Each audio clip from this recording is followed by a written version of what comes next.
عشان ربنا يكون موجود في حياتي لازم دايما أفكر نفسي بيه، فلازم أكون مشغول ذهنيا بيه. يعني مثلا بقضي معاه وقت كتير، مش بس يبقى هو وقت الأجازة في ساعتين قداس وهما ده الوقت اللي بقضيه مع ربنا. ربنا حاضر معايا في اليوم، مشترك معايا في كل حاجة، زي شريك حياتي كده، ببلغه كل حاجة. انت عارفين المتجوز مثلا لما يتأخر يتصل بالتليفون يقول أنا دلوقتي وصلت الحتة الفلانية وبعدين هروح كذا، يدي كده خط سيره.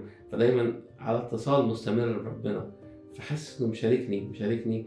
جت مشكلة اقولها له، جت حاجة تفرح اجري اقولها له، حاسس ان انا مايندد بيه. يعني هو شاغل مخي وحاضر في ذهني كل حاجة عايز احكيها له. وده بيجي من العشرة. يعني ده بيجي مثلا لو اتنين متجوزين، الكلام ده ما بيحصلش في اوائل الجواز غير، لكن لما العشرة تزيد قوي بيبقى الارتباط جامد قوي. فانا تدريجيا بزود الارتباط، وعشان ازود الارتباط لازم ازود الوقت اللي بقعده مع ربنا. فالوقت اللي بقعده مع ربنا ده شوية صلاة في المخدع، مش بس الصلوات الجماعية في الكنيسة، شوية إنجيل، شوية سماع قصص قديسين وإزاي كانوا بيتكلموا مع ربنا وإزاي كانوا بيحبوا ربنا قوي.